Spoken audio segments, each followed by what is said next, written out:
예수님의 옷에 손을 댄 여자라는 제목으로 하나님 말씀 전하고자 합니다. 자, 오늘 본문은 12 해를 혈루증에 앓아온 여자에 대한 이야기입니다.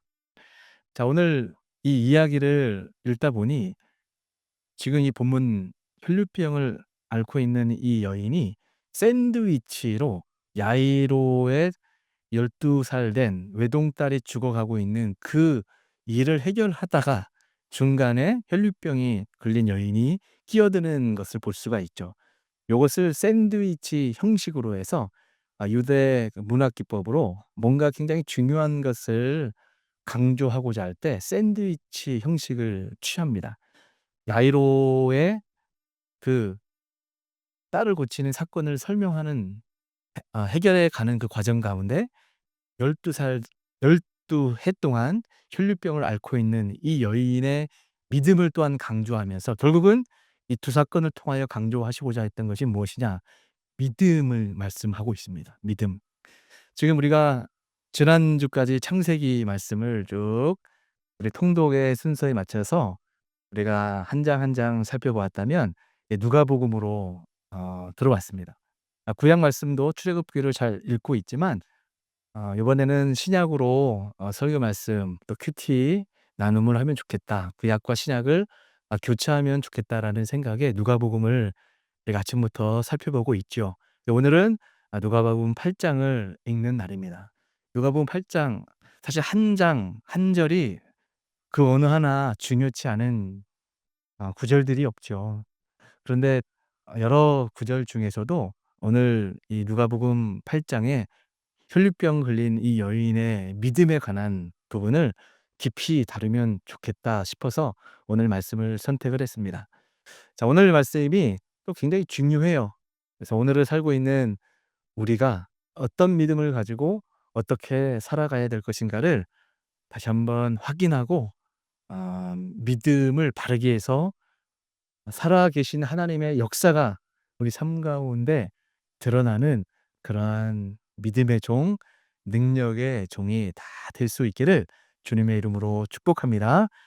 자, 오늘 말씀 본문을 읽기 전에 8장 26 절부터 39 절은 어떤 내용이 있냐면 갈릴리 맞은편 거라사 이야기가 나옵니다. 거라사에 어떤 일이 있었는가? 거라사 광인이 있었습니다. 거라사 광인. 거라사 광인이 얼마나 귀신이 들려서 맹렬하게 힘이 세고 통제불능의 상태였는지 그 근처를 가지를 못했어요. 그때 우리 예수님이 얼마나 자비로우신 분이신지 거라사의 광인, 귀신 들린 자를 고치시기 위하여 일부러 이 갈릴리에서 배를 타고 그 한 사람을 만나러 갑니다. 가셔서 거라사의 광인을 말씀으로 고쳐 주십니다. 귀신 들려 자기의 뜻과는 상관없이 어딘가에 매여서 불쌍하게 비참하게 살아가고 있었던 한 영혼을 우리 하나님이 고쳐 주셨습니다. 고쳐 주신 이후에 또 예수님이 갈릴리로 컴백을 하신 거예요. 예, 갈릴리로 돌아와셨는데 소문이 난 거죠.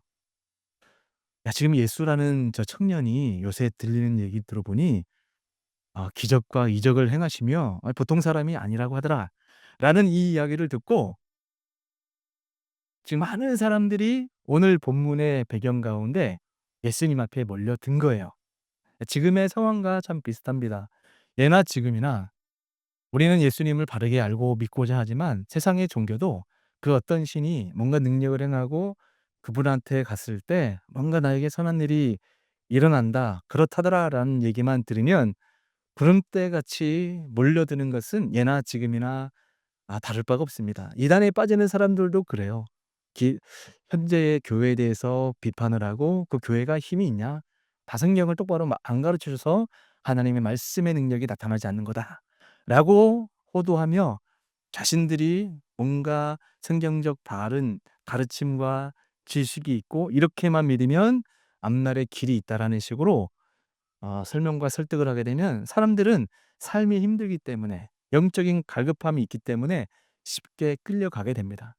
이단뿐만 아니라 유사 지금 전 세계 서구권에 있는 그 선진국이라고 하는 그 나라도 영적인 문제가 심각해요. 저도 영국에 좀 살다 왔지만 선진국이라고 하는 그 나라, 또 여러 미국, 뭐 최강대국, 모든 거에 가장 선두주자는 미국이라고 말할 수 있겠지만, 지금 미국의 사회적인 문제, 정신 문제, 영적인 문제가 심각합니다. 그런 상태에 여전히 뭔가 은혜가 있고 어디가 뭔가 해결책이 있다더라라는 이야기만 들으면, 요새는 유튜브로 구독을 한다거나 실제로 가서 뭔가 영적인 것에 참여하고자 하는 일들이 얼마나 많이 일어나고 있는지 몰라요.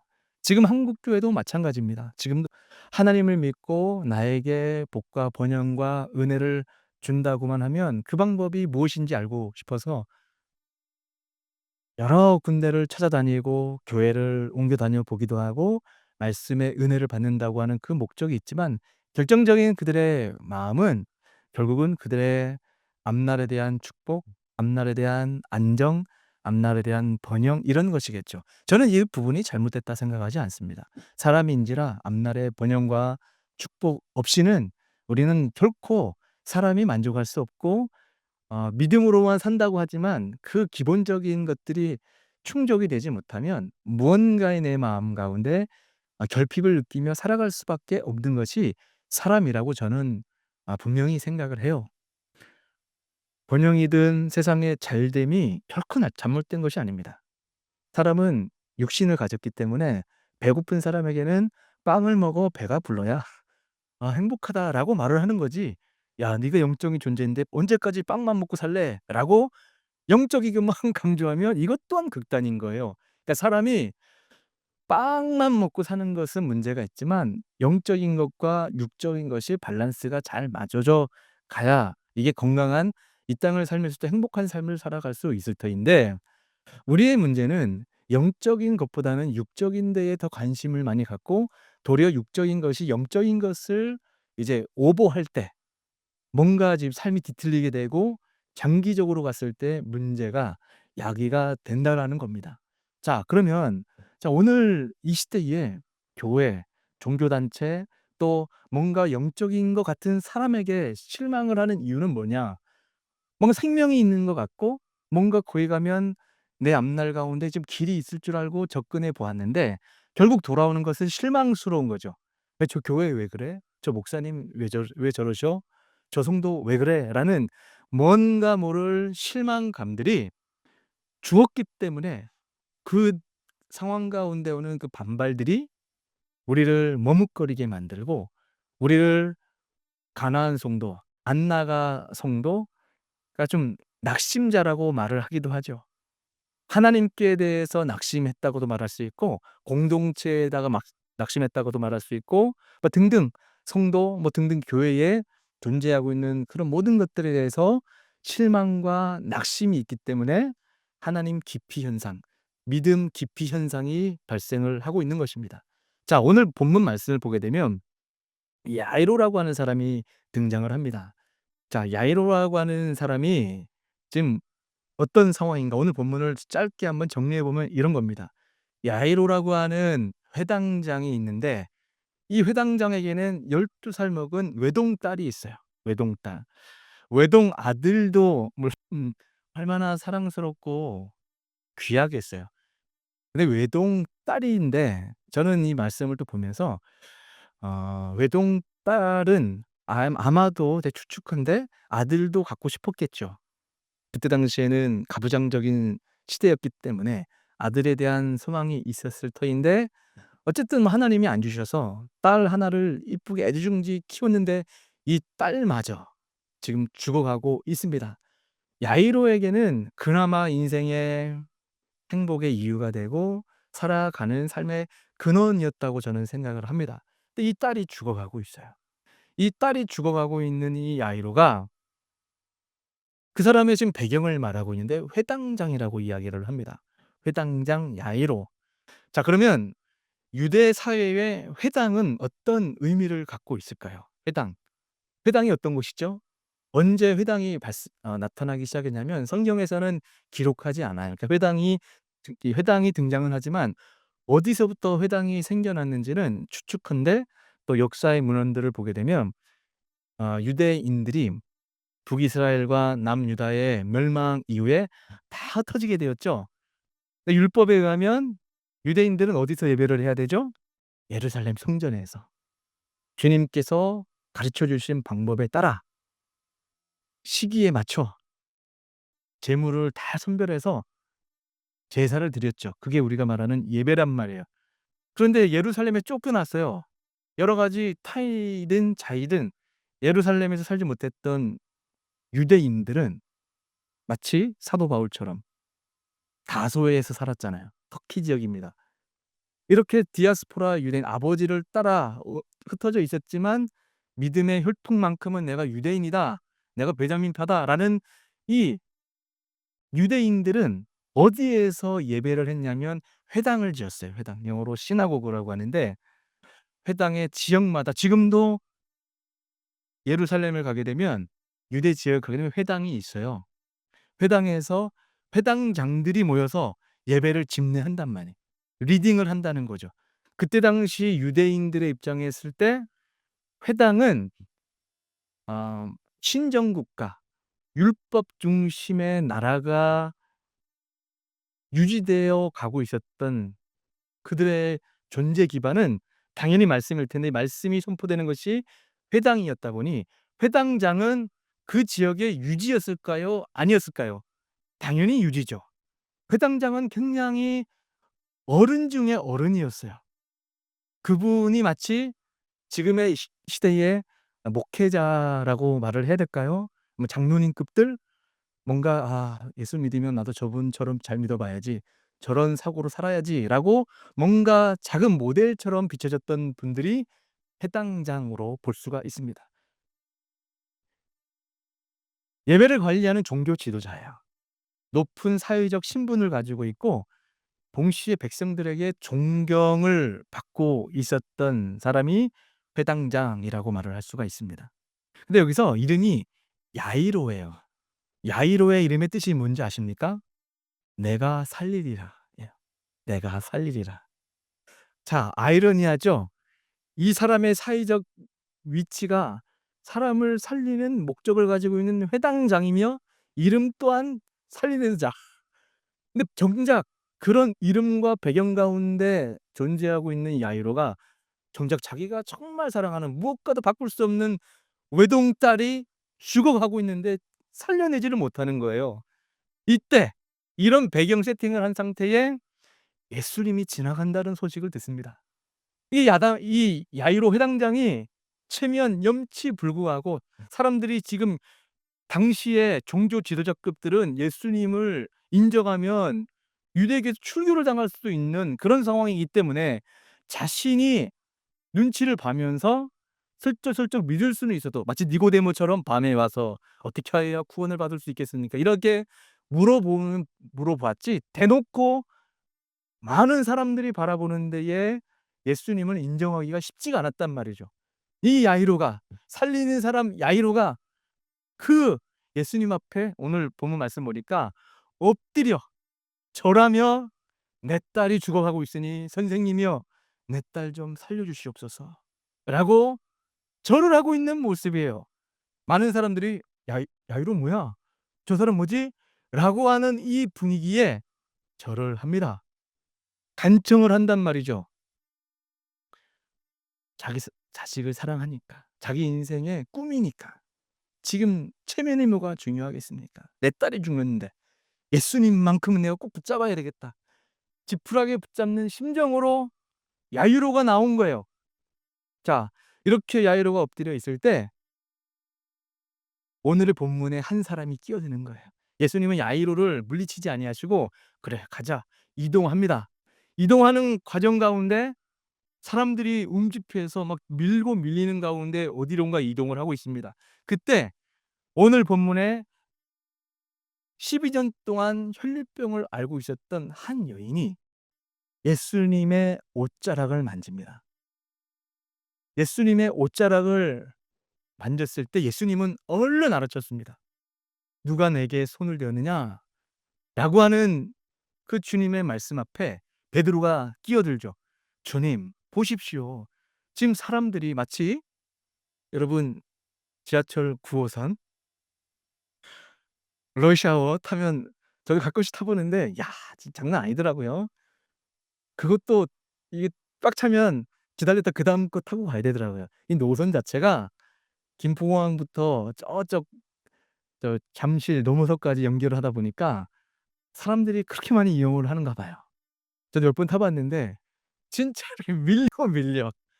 여러분 이런 상태에서 "누가 나의 몸에 손댔습니까?"라고 물어보면 그렇게 물어보는 사람이 이상한 거죠.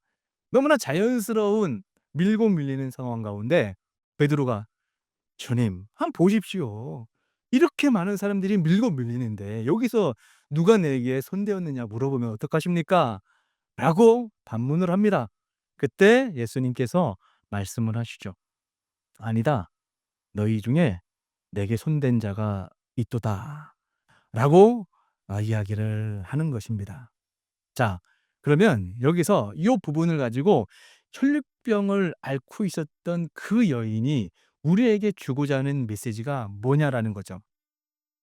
일단 먼저 아 마가복음 5장 25절 26 절을 볼 필요가 있어요. 우리가 지금 누가복음을 읽었지만 마가복음은 좀 더 상세하게 묘사해 주는 부분이 있는데 25절 26절 읽겠습니다. 자, 여기서 보니까 일단 먼저 12해 동안 여기서 공교롭게도 10이라는 단어가 반복해서 등장을 하고 있죠. 야이로의 딸도 12살이다. 그리고 이 혈류병을 앓고 있는 여인의 횟수가 12년이다라고 말하면서 12가 등장을 하는데 12는 성경적 표현으로 완전수라고 불러요. 그래서 완전수 어렵죠? 이게 뭔 말이냐면 이스라엘에 대한 하나님의 계획과 성취를 나타내는 수로 상징하고 있어요. 12 사도, 12 지파 이렇게 뭔가 주님께서 무언가를 이야기를 하려고 할 때 계획과 성취의 수가 12 완전수라고 부릅니다. 그러니까 이것은 뭐냐면 12해 동안 혈류병을 앓았다고 하는 것은 인간의 작용으로는 더 이상 회복될 수 없는, 아무리 노력을 한다 할지라도 고쳐질 수 없는 숫자 12를 드러내고 있고 12 살이라고 하는 이야기는 이 아이가 12 살이라는 개념도 있지만 인류 전체가 태어나자마자 그렇게 존귀한 사람이어야 될 사람이 회복 불가능한 상태. '내가 살리리라.' 아버지가 아무리 주문을 외우고 기도를 하고 노래를 하고 여러 방법을 써도 살릴 수 없었기 때문에 예수님 앞에 펄쩍펄쩍 엎어져서 주님의 은혜를 구하고 있는 그 숫자, 하나님의 계획과 성취, 뜻이 담겨져 있는 의미로 이해할 수가 있습니다. 자, 그러면 이 여인이 12년 동안 혈류병으로 앓고 있다라고 하는 것이 무슨 의미가 있을까? 그러면 혈류병, 유출병이라고도 말을 합니다. 혈류병이라고 하는 이 여인이 어떤 병을 앓고 있었는지를 레위기 15 장을 통해서 좀 살펴봅시다. 레위기 15장 2 절부터 7 절이에요. 유출병이라고도 얘기를 하는데 같이 읽을까요? 같이 합심해서 읽겠습니다. 시작. "이스라엘 자손에게 말하여 이르라. 누구든지 그의 몸에 유출병이 있으면 그 유출병으로 말미암아 부정한 자라. 그의 유출병으로 말미암아 부정함이 이러하니 곧 그의 몸에서 흘러나오든지 그의 몸에서 흘러나오는 것이 맞겠든지 부정한즉 유출병이 있는 자가 눕는 침상은 다 부정하고 그가 앉았던 자리도 다 부정하니 그의 침상에 접촉하는 자는 그의 옷을 빨고 물로 몸을 씻을 것이며 저녁까지 부정하리라. 유출병에 있는 자가 앉았던 자리에 앉는 자는 그의 옷을 빨고 물로 씻을 것이요 저녁까지 부정하리라. 유출병에 있는 자의 몸에 접촉하는 자는 그의 옷을 빨고 물로 몸을 씻을 것이며 저녁까지 부정하리라. 아멘. 자, 보니까 이 혈루증을 앓고 있는 이 여인이 나오는데 이 여인이 많은 의사를 찾아다니며 치료를 위한 노력을 했던 것으로 보이죠. 그리고 얼마나 병원비가 많이 들었냐면 자신이 가지고 있는 재산이 다 없어졌대요. 그러면서 최악의 경우 "점점 더 상황이 악화되고 있다."라고 말을 하고 있습니다. 이게 무슨 의미예요? 이 죽는 것은 시한부, 시간 문제인 거예요.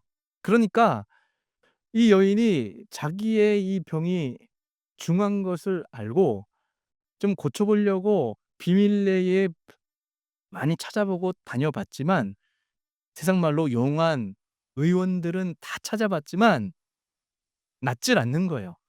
돈은 다 허비했어요. 자, 그러면 이 유출병이 뭐냐 다시 말씀드리면, 유출병이 그 여인들이 한 달에 한 번씩 찾아오는 시기가 있잖아요. 그러면 잠깐 하고 멈춰야 되는데 이 병이 멈추질 않는 거예요. 율법에 의하면 이것은 부정하다는 거예요. 부정한 것이어서 이런 병을 갖고 있는 사람은 아마도 냄새가 났을 것으로 학자들은 봐요. 보기에도 여러 가지 측면에서 이 여인은 율법에 의해서 부정한 자가 되기 때문에, 이런 병에 걸린 사람은 아까 읽었죠. 레위기 보니까 어디 가서 누구 만나면 안 돼요. 만져도 안 돼요. 어디 앉아도 안 돼. 왜? 그거 모르고 누군가가 그 자리에 앉으면 그 사람까지 부정해지니까. 공동체 생활을 할 수가 없어. 여기에 만약에 내가 유출병 환자로서 이렇게 서 있어도 안 되고, 누구를 좋아서 만져도 자신도 부정한 상태지만 만지게 되는 그 사람도 부정해지니까 마치 나병 환자처럼 부정한 사람으로 죽어가고 있는 거예요. 염치불구하고 이 여인이 어떤 믿음을 갖고 있었을까요? 어차피 이렇게 죽게 되는데, 여러분, 사람이, 저는 정말 아직 그 단계까지는 모르지만 그래도 쪼끔은 상상합니다. 뭐냐면 사람이 죽는 것도 쉽지 않아요. 그쵸? 죽는 것도 마음대로 이렇게 결정을 할 수 있질 않아요. 그렇죠? 사람이 원래 본능적으로도 열심히 살게 돼 있고 본능적으로 살아내려고 한대요. 그쵸? 그러니까 모든 존재하고 있는 종들이 이 본능적으로 번식을 하려고 하고 본능적으로 생존하려고 한다는 거죠. 그러니까 사람이 마음대로 '아유 이럴 바에는 죽어버리면 알지.' 이것도 쉬운 말인 거예요. 기분 때문에 힘드니까 그런 말을 내뱉을 수는 있는데 그것 또한 쉽지 않은 거예요. 그러니까 이 여인이 죽음을 임박하고 괴롭고 힘든 상태니까 가지고 있는 재산들을 다 시기적으로 탕진하고 소비하고 허비해서 병원비도 없어요. 이럴 때 다른 사람에게 가서 도움을 요청해도 부정한 사람이니까 만날 수도 없고 터치할 수도 없는 이런 상태에 이 여인은 어떤 결단을 하는가? 야이로처럼 예수님이 지나간다는 소식을 듣게 된 거죠. 염치체면불구하고 몰래 사람들이 밀고 밀리는 과정 가운데 예수님의 옷자락을 살짝 터치를 한 겁니다. 사람들은 결코 알아챌 수가 없죠. 베드로가 말했던 것처럼 인간의 어떤 한계의 시각으로 보는 거예요. "주님, 이렇게 많은 사람들이 밀고 밀리는데 여기서 터치한 자가 누구냐고 물으면 어찌하십니까?" 너무나 상식적인 이야기지만 베드로의 한계, 사람의 한계이죠. 네, 예수님은 어떤 의도를 가지고 어떤 목적을 가지고 예수님께 다가와서 손대는 것을 우리 주님이 아셨다라는 거예요. 이것을, 자, 오늘 본문 말씀 보세요. 45, 46 절을 보게 되면 예수께서 이르시되 "내게 손을 댄 자가 누구냐 하시니 다 아니라 할 때에 베드로가 이르되 주여 무리가 밀려들어 미나이다. 예수께서 이르시되 내게 손을 댄 자가 있도다. 이는 내게서 능력이 나간 줄 알미로라 하신대." 이렇게 돼 있습니다. 주님이 물어보는 이유는 몰라서 묻는 게 아닙니다. 당연히 주님께서 어떤 의도가 있는 건데, 그 어떤 사람이 의도를 가지고, 이것을 믿음이죠. 주님 입장에서는 믿음으로 해석을 하셨지만 의도를 가지고 예수님께 접근을 했다라는 것을 아시고 물어보고 있는 겁니다.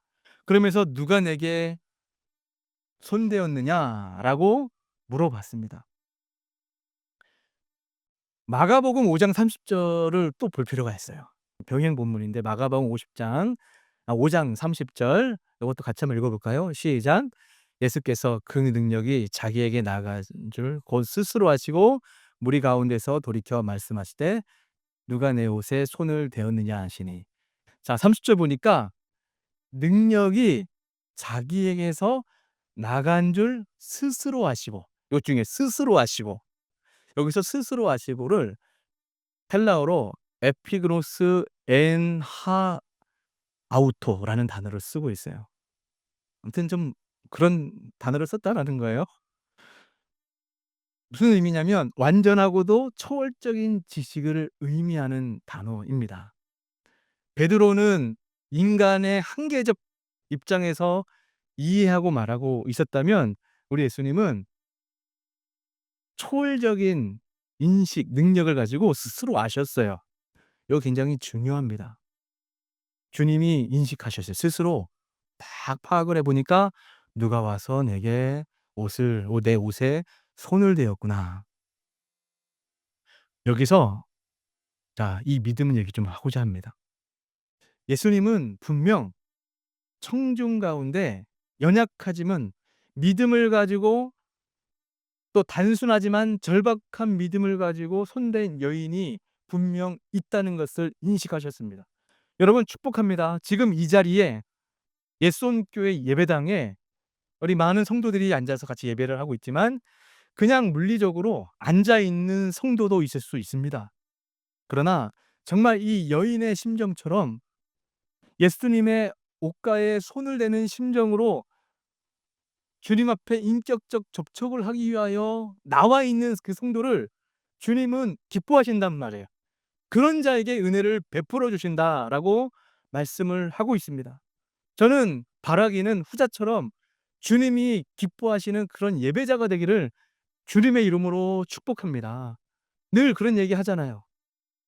광산에 가면 대부분 다 돌이에요, 돌. 돌이지만 그 안에 금이 있단 말이에요. 조그만 그 금을 캐는 사람이 있다라는 거죠. 설교도 예배도 마찬가지입니다. 똑같이 흘러가는 이 예배의 순간 가운데 금을 발견하든 금과 같이 순결한 주님의 말씀, 은혜를 받는 사람이 있고 그냥 흘려보내는 사람이 있습니다. 많은 사람들이 예수님을 그냥 쳐다보고 구경꾼처럼 바라보고 있을 때 혈류병을 앓고 있었던 이 여인, 또 야이로의 12살 된 정말 목숨과 같은, 자기의 생명 같은 딸을 구원하기 위하여 예수님을 붙잡고 "내 딸 좀 살려 주시옵소서."라고 간절한 마음으로 요청했던 그 믿음, 그 믿음을 주님이 지금 찾고 있단 말이에요. 믿습니까? 이렇게 주님은 물리적으로 왔다 가는 그런 예배자가 아니라 내가 가진 돈도 없고 찾아갈 의사도 남지 않은 그 여인과 같이 절박한 믿음, 간절한 믿음을 가지고 주님을 바라보는 사람을 찾고 계십니다. 오늘 이 자리가, 예배드리는 이 순간에 여러분의 그 마음이 주님 앞에 고정되고 주님을 바라보다 보면 예배 가운데 여러분의 영적인 일들이 일어납니다. 여러분의 영혼이 살아나고 여러분의 상황과 환경도 바뀔 수 있어요. 우리 요한복음 봤잖아요. "내 아들이 살아났느니라." 말씀 한마디에, 주님의 그 말씀 한마디에 외부의 상황도 바뀔 수 있어요. 우리가 더 초능력적인 하나님의 어떤 은혜를 구하는 것만은 아니지만 예배드리는 상황 가운데 여러분의 영적인 일들, 문제들도 고침을 받기도 하고 여러분이 힘들어하는 그 어떤 문제도 외부적으로 일하셔서 변화시킬 수 있는 능력의 주님이 우리가 믿고 있는 하나님, 지금 예배하고 있는 그 하나님이심을 믿습니다. 우리 그 믿음을 가지고 집중해서 주님을 바라보며 예배할 수 있기를 원합니다. 자, 그러면서 주님께서 "누가 내게 손을 대었느냐?"라는 질문에, 자 47절 48절을 보게 되면 이렇게 돼 있습니다. "여자가 스스로 숨기지 못할 줄 알고 떨며 나와 엎드려 그 손댄 이유와 곧 나은 것을 모든 사람 앞에 말하니 예수께서 이르시되 딸아 내 믿음이 너를 구원하였으니 평안히 가라 하시더라." 이렇게 돼 있습니다. 요것 또한 마가복음이 좀 더 다르게 표현을 하고 있는데 보세요. 마가복음 5장 32절 33절 보니까 같이 읽을까요? 시작. "예수께서 이 일 행한 여자를 보려고 둘러보시니 여자가 자기에게 이루어진 일을 알고 두려워하여 떨며 와서 그 앞에 엎드려 모든 사실을 여쭈니. 아멘. 자, 여기서 예수님께서 이 일 행한 여자를 보려고 둘러보시니 하고 있죠. 여기 둘러보시다라고 하는 것은 미완료 시제예요. 그러니까 그 여인을 찾을 때까지 계속 두리번하고 있는 거예요. "누가 내게 손대었느냐?"라고 예수님이 지금 계속 두리번대고 있는 거예요. 자, 그러면 아까 제가 설명을 드렸죠. 유대 율법의 측면에서 이 여인이 당당해요? 당당하지 않아요? 당당하지 않죠. 자신이 유출병 환자라는 것이 알려지면 돌에 맞을 수도 있는 상황인 거예요. 그렇죠. 부정한 사람으로 욕을 먹겠죠. 그런 상태에 "누가 내게 손을 대었느냐?" 하면서 어떻게 하고 있다고요? 둘러보시니 두리번 둘러보고 있습니다. 그러자 여자가 자기에게 이루어진 일을 알고 두려워 떨며 그 앞에 엎드려 모든 사실을 여쭈니. 여기서 모든 사실을 여쭈니라는 이 단어, 여쭌다는 게 뭐예요? 이 여인이 뭔가 물어본다 이런 의미처럼 보이잖아요. 이게 우리 개역개정 측면에서는 오역으로 보통 이해를 합니다. 여기서 이 여쭈니라고 하는 것은 어떤 의미냐면 서상하게 여쭤보다, 물어보다, 소상하게 자신이 왜 예수님의 옷에 손대었는지를 설명하다 뜻입니다. 소상히 "너 왜 내 손 옷에 손대었느냐?" 했더니 여인이 더 이상 숨길 수 없는 것을 알고 예수님 앞에 사람들이 다 쳐다보고 있겠죠. 그 자리에 제가 사실은 12년 동안 이런 혈류병을 앓고 있었는데 예수님이 가신다는 얘기 듣고 제가 염치체면 불구하고 '주님밖에 내 소망이 없다.'라고 믿어서 주님의 옷자락에 손을 대었습니다. 이렇게 얘기를 하고 있는 거예요. 그랬더니 예수님이 "내 믿음이 복되다. 내 믿음이 너를 구원하였느니라." 칭찬을 받게 되었다라는 거예요. 두렵고 떨림 가운데 소상하게 예수님께 여쭈다, 설명을 해 드리다라고 하는 여기서 두렵고 떨림은 어떤 의미일까? 이 경건한 두려움이에요. 경건한 두려움. 여러분 그런 거 경험해 보셨어요? 우리가 주님을 만나 인격적으로 하나님을 만나거나 또 말씀을 깊이 묵상하다가 '아 내가 이렇게 살면 안 될 것 같은데. 나 하나님 앞에 혼날 것 같아.' 어떤 경건한 공포심 같은 이런 두려움들이 우리 가운데 밀려 들어올 때가 있죠. 여러분 그런 거 좋은 거예요. 그게 '하나님이 나를 정죄하네.' 이런 게 아니라 하나님을 경외하는 두려움이 우리 가운데 있는 것은 복된 것입니다. 믿습니까? 세상이 이 경건한 두려움이 없어요. 하나님 무서운지를 모르고 말씀 무서운지를 모르죠. 그러니까 함부로 살아가는 거예요. 자, 경건한 두려움이 뭔지 아십니까? 자, 두 명을 예를 들어 봅시다. 일단 먼저 바울과 실라가 빌립보 지역에 가서 복음을 성령의 이끄심을 따라 복음을 전하다가 붙잡혀요. 그래서 밤새도록 매질을 당하고 감옥에 갇힙니다. 다리가 수갑처럼 채여 있는 그런 나무 수갑을 채고 감옥에 들어가 있는데 하나님께서 아마 바울과 실라의 마음에 성령으로 감동하셨던 것 같아요. 예, 은혜 받은 사람의 모습이죠. 상황은 죄수이고 감옥에 있지만 하나님이 이 빌립보 지역에 복음의 역사 일어나는 것을 보았잖아요. 그렇죠. 그러니까 그 모습을 보고 바울과 실라는 기도하다 찬송을 하게 됩니다. 기도와 찬송이 터질 때 바울과 실라를 지키고 있었던 이 관수장이 그때 "두렵고 떨렸다."라고 얘기를 하고 있어요. 이것을 말할 때 경건한 두려움이에요. 그럴 때 찬송할 때 옥문이 흔들리고 감옥이 딱 이 수갑이 벗겨지는 이 모습 보고 이 죄수장이 그때 느꼈던 표현 단어가 똑같은 단어예요. 경건한 두려움. 하나님의 그 역사를 보고 '야 나 망하게 되었다. 야 진짜 하나님이 어떤 존재가 계시구나.'라는 것을 느꼈을 때 경건한 두려움 이 단어를 쓰고 있고요. 또 하나가 어디냐면 베드로가 우리 3일 전에 살펴봤죠. "내가 밤이 되도록 수고하였지만은 주의 말씀에 의지하여 그물을 내리리이다." 예수님을 만나는 그 순간에 주의 말씀에 의지해서 그물을 던졌더니 물고기를 거의 2배가 와서 그물을 올릴 정도로 많은 물고기를 잡게 되죠. 그럴 때 베드로가 "주여 나를 떠나소서. 나는 죄인으로소이다." 이때의 감정이 경건한 두려움이에요. 뭔가 주님이 무섭고 이런 게 아니라 하나님을 만나서 너무나 감격스럽고 너무나 좋고, 그런데 그 하나님 앞에 나 자신을 보니 내가 죄인인 거예요. '내 이 주님 앞에 설 수가 있을까? 나 같은 죄인이 주님 만날 수 있을까? 나 같은 사람이 주님의 종이 될 수 있을까?' 이 두려운 마음이 베드로의 마음을 흔든 거예요. "이사야, 누가 나를 위하여 열방에 가서 복음을 전할꼬?" 할 때 이사야가 헌신하죠. "주여 나를 떠나소서. 저는 죄인입니다." 똑같은 거예요. 하나님을 만나면 하나님을 만난 사람들의 영적인 분명한 체험이 있는데 경건한 두려움이 오게 돼 있습니다.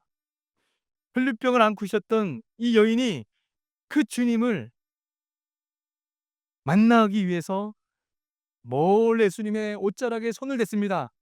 누가 제일 먼저 알았을까요? '진짜 낫네. 혈류병의 근원이 떠난대.' 기뻤겠죠.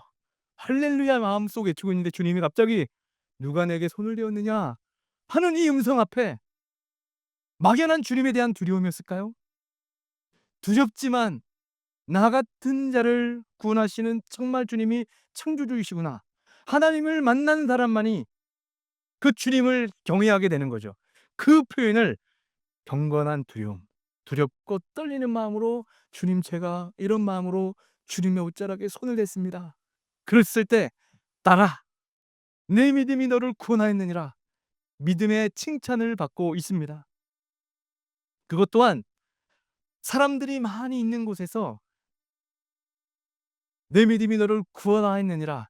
치료된 그 여인으로 깨어져 있는 공동체 안에 다시 소속시켜 주는 것을 볼 수가 있죠. 이렇게 하나님은 개인적인 어떤 영적인 문제이든 관계적인 문제이든 공동체적인 문제이든 하나님의 은혜가 임하고 하나님의 은혜를 받은 사람은 공동체 안으로 들어가게 돼 있어요. 들어가는 역할을 해요. 그리고 들어가서 서로 재회를 누리고 사랑을 나누는 공동체로 탄생을 한다라는 것을 지금 예수님이 계셨을 그 당시에 교회 공동체, 앞으로 세워질 공동체는 바로 이런 믿음의 공동체가 될 것이다라고 하는 하나님의 선언인 것입니다. 믿습니까? 오늘 그 믿음이 우리 가운데 다시 회복될 수 있기를 주님의 이름으로 축복합니다. 48 절에 예수께서 이르시되 "따라 내 믿음이 너를 구원하였으니 평안히 가라." 이 말씀을 마지막으로 끝내면 '그래, 주님이 칭찬하실 만한 그 믿음, 간절한 마음으로 주님을 붙잡자.'로 끝날 수 있어요. 근데 성경 말씀은 그것만이 우리 주님이 주는 아주 중요한 포인트가 아니라는 거예요. 또 한 가지 포인트는 부정과 정함에 대한 이 부분입니다. 항상 우리 주님이 어떤 말씀을 하실 때는 그 본문 가운데 담아두고 있는 아주 중요한 메시지가 같이 담겨 있거든요. 이 성경 말씀 가운데서 예수님이 지금 어떻게 부각되고 있는지를 또한 우리가 배워야 된다는 거예요. 아까 레위기 15 장에서 혈류병 그 여인에 대해서 우리가 살펴보았죠. 유출병을 가지고 있는 사람들은 부정한 사람이에요. 부정한 존재, 부정한 사람이 그 어떤 정한 것에 손을 대도 그 정했던 존재가 부정해지죠. 이게 구약의 굉장히 중요한 공식이에요. 부정한 것과 정한 것이 터치가 이루어지면 부정한 것이 좀 정해지면 좋겠는데 반대가 된단 말이에요. 정한 것까지도 부정해져요. 그러니까 예수님 당시 때에도 사마리아 여리고로 지나가던 그 사마리아의 선한 그 이웃 아시죠? 그때에 한 사람이 거의 반 맞아 죽어 있는 것처럼 쓰러져 있잖아요. 레위인과 제사장들이 왜 터치 안 했을까요? 귀찮으니까? 그것보다도 죽었으면 자기가 부정해질까 봐. 부정해진 사람이 되면 가서 레위 역할을 해야 먹고 사니까. 제사장 역할을 해야 먹고 사니까. '괜히 부정한 일 하지 말자.' 라고 하는 마음에 그 사람을 안 건드린 거예요. 그것을 주님이 레위인과 제사장들이 그냥 지나갔다라고 얘기를 하는 거지, 레위인과 제사장들 사람들이 틀려먹었네, 어떤 그 사람의 양심과 도덕의 문제라는 얘기를 하는 게 아니란 말이에요. 자, 그런 측면에서 부정한 것에 터치를 하게 되면 정한 존재도 부정해진다라는 것이 율법의 공식이다 보니 사람들은 부정해지지 않으려고 거룩을 지키려고 애쓰려고 늘 했다는 거죠. 그런데 성경에 유일하게 부정한 것과 정한 것이 맞닥뜨려지면 부정한 것이 정해지는 유일한 한 예외가 있어요. 그게 어디냐면 제단만은 달랐어요. 제단. 부정의 법칙이 깨지는 유일한 상황은 제단에 터치되는 것은 부정한 것이 정해지는 그곳이었단 말이에요. 그것을 정결법의 출애굽기 29장입니다. 자, 출애굽기 29장 37절 한번 읽어보겠습니다. 시작. 너는 이래 동안 제단을 위하여 속죄하여 거룩하게 하라. 그리하면 지극히 거룩한 제단이 되리니 제단에 접촉하는 모든 것이 거룩하리라. 거룩하다 말씀하시죠. 그리고 또 30장을 보게 되면 번제단 이야기를 하는데 30장 29절을 보게 되면 이렇게 얘기를 합니다. 29절 시작. 그것들을 지극히 거룩한 것으로 구별하라. 이것에 접촉하는 것은 모두 거룩하리라. 부정한 것들이 제단에 와서, 특별히 번제단은 번제, 주님 제사 드리는 예수님의 어린 양의 피가 담기는 곳이에요. 그곳에 닿는 것마다 부정한 것이 거룩해진다, 정해진다라고 말씀을 하고 있죠. 재물이 오염되는 것이 아니라 도리어 거룩해진다라는 것을 말씀하고 있습니다. 무슨 말이냐면 지극히 거룩한 것은 그 거룩을 다른 곳으로 전이시킨다라는 의미입니다. 상대방이 부정해도 지극히 거룩한 것이면 그 부정을 상쇄하고도 남는 거룩이 부어진다라는 의미입니다. 자, 가만히 보면 이 모든 물건들에게 거룩하게 힘을 부여하는 공통된 요소가 나오는데 그게 바로 어린 양의 피입니다. 여러분 출애굽기 지금 읽고 있는데 이제 이 29장 30장을 가게 되면 여러분 읽게 될 거예요. 눈여겨 보세요. 부정했던 것이 거룩하게 되는 내에 공통된 요소가 있는데 그게 바로 어린 양의 피라는 거예요. 바로 우리 주님이 이 모든 것을 깨끗게 하는 어린 양의 피의 본체이기 때문에 예수님의 의는 우리가 아무리 부정하고 우리가 아무리 노력하고 우리가 정한 사람이 되려고 공동체든 나의 삶이든 내가 아무리 사랑하는 것을 지키려고 애써도 할 수 없었던 그것들을 주님의 거룩의 능력이 부어지면 가능케 된다라는 것을 오늘 말씀이 우리에게 선포하고 있는 것입니다. 믿습니까? 우리가 아무리 큰 죄인이라 할지라도 주님께 닿기만 하면 우리가 의롭게 된다. 이게 바로 무엇을 의미합니까? 십자가입니다. 십자가. 여러분, 지금 신약 시대가 열리면서 우리가 다 누굽니까? 야이로예요. 내가 사랑하는 것도 지킬 수가 없어요. 말은 다 살리는 자. 나도 살리고 싶고 나도 살고 싶어요.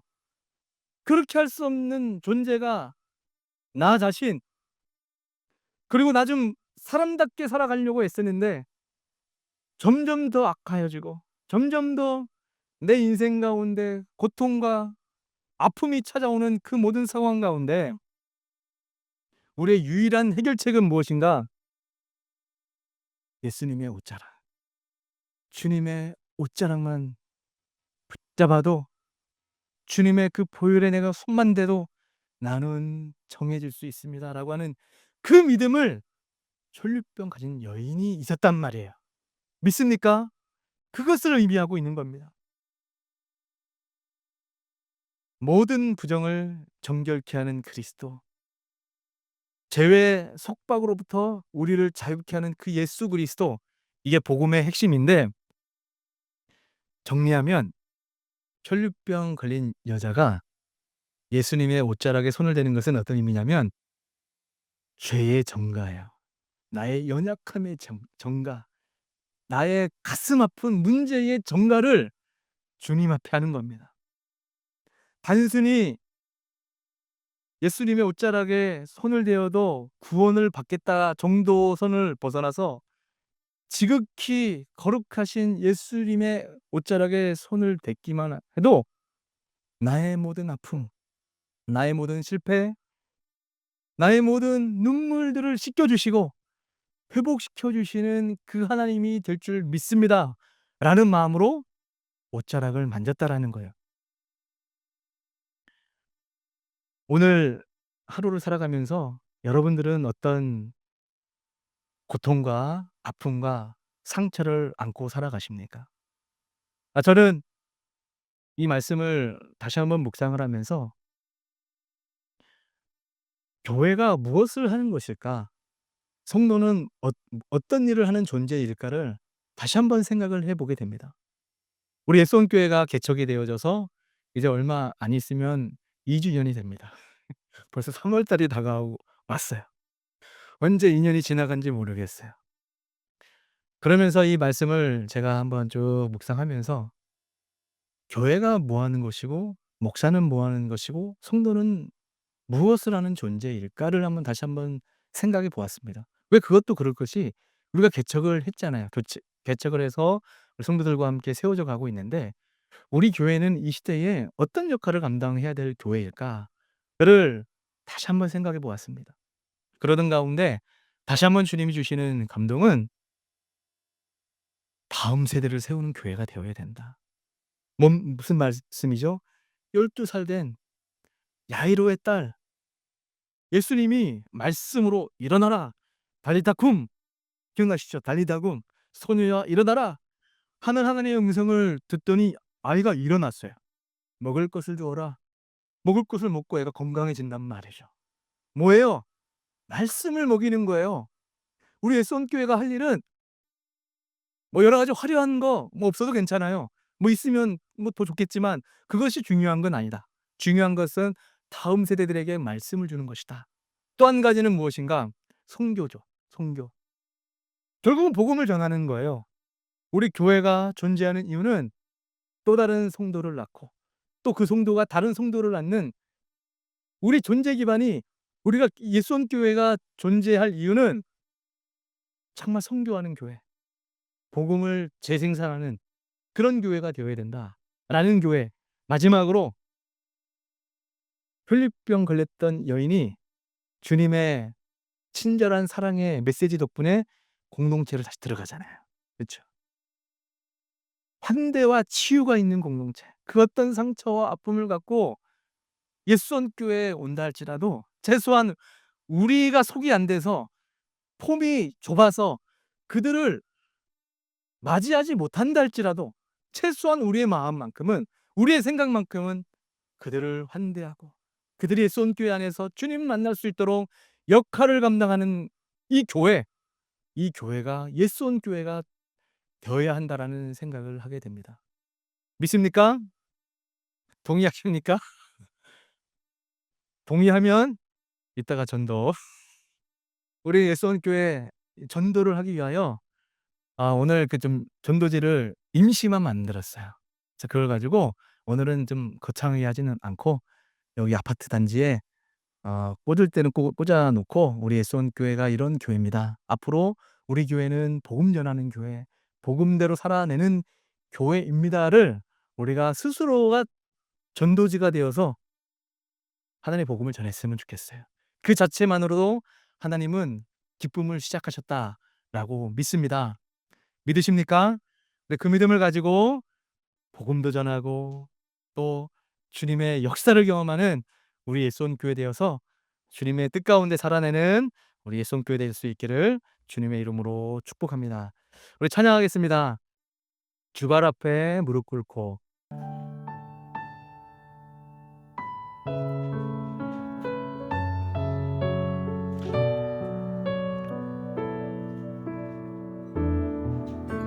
주발 앞에 주발 앞에 무릎 꿇고 그 사랑에 남기네 어떤 말도 그 어떤 소리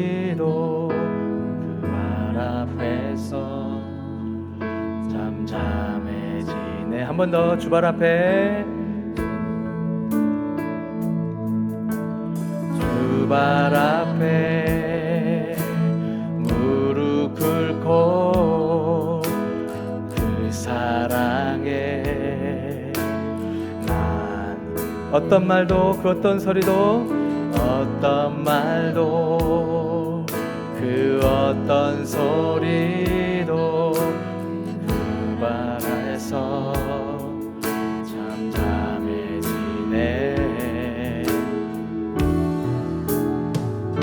주 나의 사랑 주 나의 사랑 그 발 앞에 앉아 내 모든 기도는 사랑의 노래가 되네. 아멘. 주의 옷자랑 주의 옷자랑 만지며 주의 두 발을 씻기며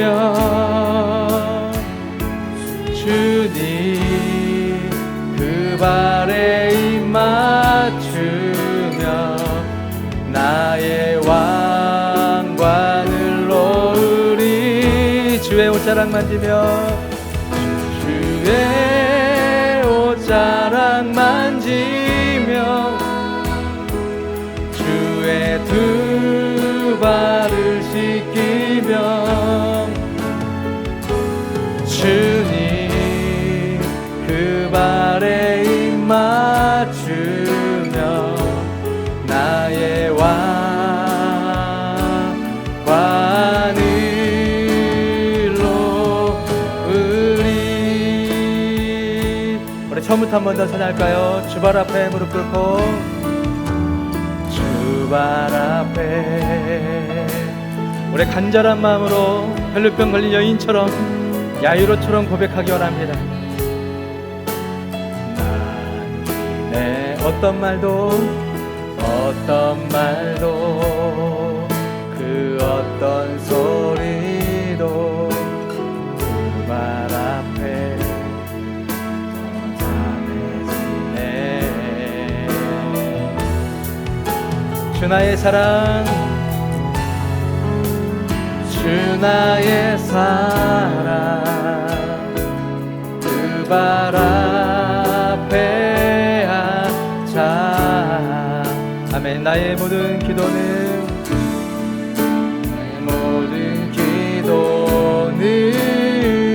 사랑의 노래가 되네. 아멘. 우리 두 손 들고 주의 옷자락 만지면 주의 옷자락 믿음으로 주님의 옷자락 만지는 마음으로 주의 두 발을 씻기며 주님 그 발에 입 맞추며 나의 왕관을 놓으리. 주의 옷자락 만지며 주의 두 발을 씻으며 주의 두 발을 씻으며 주님 그 발에 입 맞추며 주의 왕관을 한 번 더 고백합니다. 주의 옷자락 만지며 주의 옷자락 만지며 주의 두 발을 씻기며 주님 그 발에 입 맞추며 나의 왕관을 놓으리. 주의 옷자락 만지며 주의 두 씻기며 주님 그 발에 주님 그 발에 입 맞추며 나의 왕을 고백합시다. 나의 믿음 주께 있습니다. 나의 믿음 주께 있네. 십자가 능력이 내 영광 되었네. 아멘. 주께서 우리를 승리케 하셨네. 나의 능력 나의 소망 우리 한 번 더 나의 믿음 주께 있네. 나의 야이로처럼 여인처럼 고백합시다. 십자가에 우리의 모든 아픔과 여러분의 눈물과 여러분의 문제들을 정화시키기 원합니다. 그것이 믿음입니다. 주께서 우리를 승리케 하셨네. 나의 능력 나의 소망 우리 마지막으로 한 번만 더 고백합시다. 나의 믿음 주께 있네. 십자가 능력이 내 영광 되었네. 주께서 우리를 승리케 하셨네. 나의 능력 나의 소망 주께 있네. 우리 시간 같이 한번 기도하며 나갑시다. 그렇습니다. 여러분, 믿음이 무엇입니까? 내가 주님 앞에 어떤 말씀을 잘 지켰노라고, 내가 주님 앞에 누구보다도 믿음 있는 행동이 있다고 나오는 것을 주님이 믿음 있다라고 말하기 전에 혈류병 걸린 여인처럼 야이로처럼 하나님 없이는 나에게 소망이 없습니다.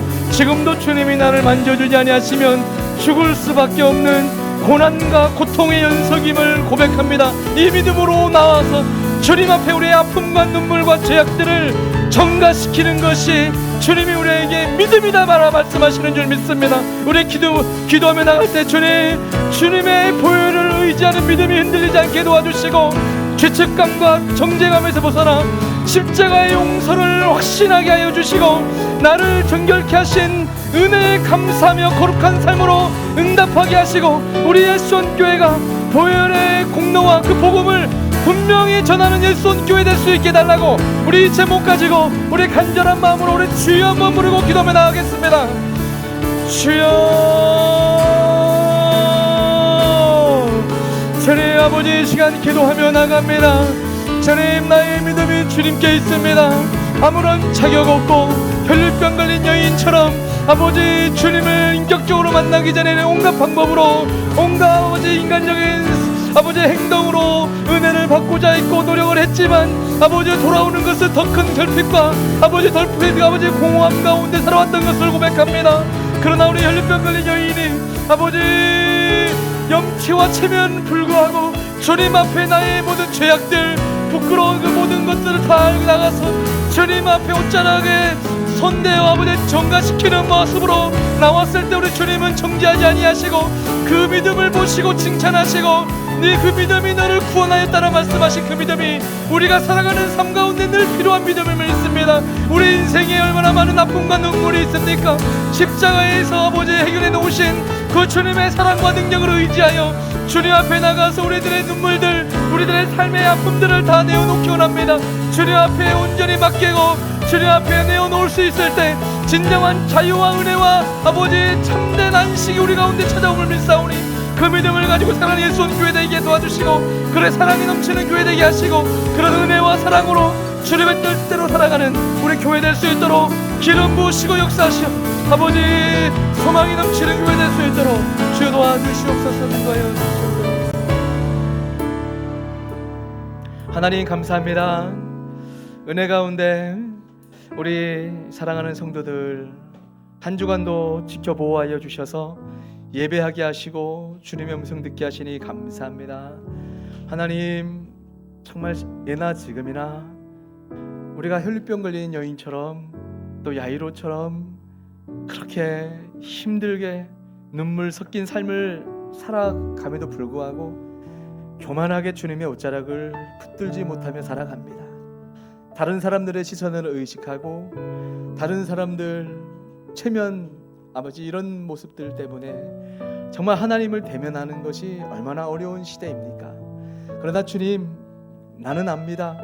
내가 얼마나 힘들어하고 있는지, 내가 주님의 은혜 없이는 얼마나 지독한 삶을 살아가고 있는지 우리 주님이 알고 지나가고 계십니다. 주님, 야이로처럼 내 사랑하는 딸을 살릴 수만 있으면 나의 체면 따위가 무엇이 중요하랴, 엎드릴 수 있는 그 믿음의 용기와 결단으로 주님 만나는 아버지 야이로가 되기 원합니다.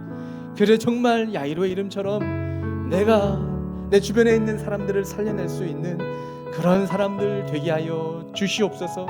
또 혈류병 걸린 여인처럼 체면 염치 불구하고 주님의 옷자락을 만지는 것, 주님은 아버지 믿음이라 칭찬하시는 줄 믿습니다.